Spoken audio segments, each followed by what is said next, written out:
अस्सलाम वालेकुम नाज़रीन, मैं हूं आपका मेज़बान वसीम हाशमी। प्रोग्राम आज की बात के साथ, जैसा कि आपके इल्म में है, हम हर प्रोग्राम में एक नया पैगाम आपको कन्वे करते हैं, आप तक पहुंचाते हैं, एक नई अवेयरनेस लेके आते हैं। जैसा कि आज हम जो बात करने जा रहे हैं, ये है बढ़ती हुई मंशियात की रोकथाम। वो कैसे हो सकती है?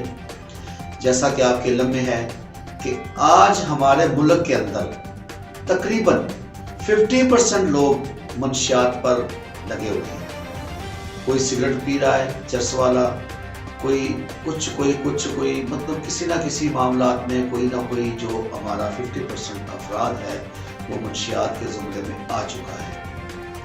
ऊपर से जो कि हमारे लिए एक मसीहा है, डॉक्टर हजरात हैं, मेडिकल स्टोर्स वाले हैं, इन्होंने भी मंशियात का बाजार गर्म कर रखा है। जैसा कि आपके इल्म में है, हर मेडिकल स्टोर से मंशियात के टैबलेट मिलते हैं, कैप्सूल मिलते हैं, और साथ में वो जो मंशियात में और चीज़ें बोतल के अंदर बंद होती है, मैं नाम नहीं लेना पसंद करता हूँ, वो भी सरेआम मिल रही है, इनके चलान भी हो रहे हैं। मगर एक बात की मुझे समझ नहीं आती, चलान होता है, वो सील होती है और चंद दिन के बाद वही मेडिकल स्टोर फिर ओपन होता है।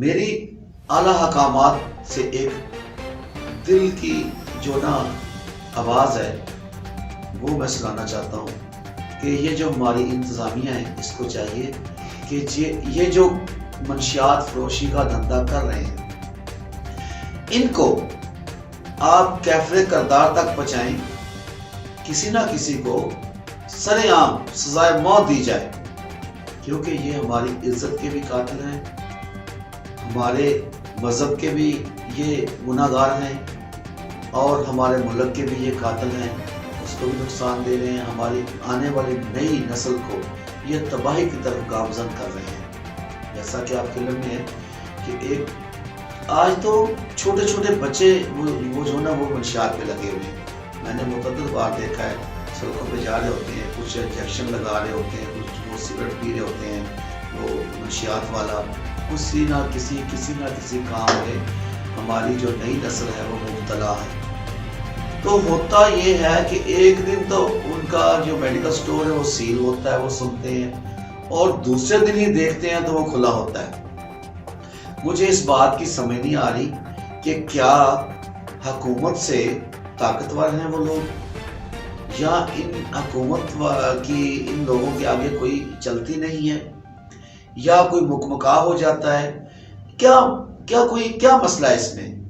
क्यों नहीं ये एक चीज को आप सील करते हो, बंद करते हो, उस बंदे को पकड़ो, उसके ऊपर पर्चा दो, उसको सजा दो, ताकि वो बाहर आकर बाकी जो लोग कर रहे हैं उनको भी मना करें कि भाई ये गलत काम है।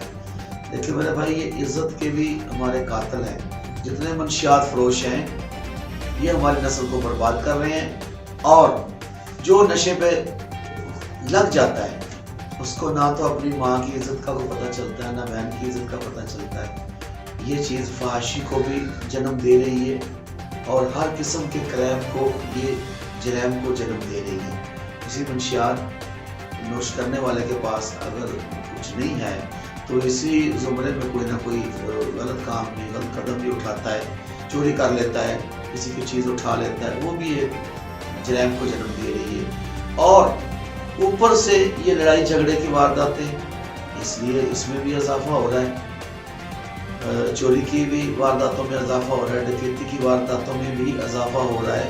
और ख़ास तौर पर एक चीज़ मैं अपने मुसलमान भाइयों को, बल्कि पूरी दुनिया को बताना चाहता हूँ कि ये जो फहाशी का बाजार गर्म हो गया है, इसकी रोकथाम के लिए सबसे पहले हमें मंशियात फरोशी का बाजार बंद करना चाहिए, और इंशाअल्लाह ताला ये जो आपका मुल्क है जब मंशियात से पाक हो जाएगा तो मैं गारंटी के साथ कहूँगा कि ये हर जराइम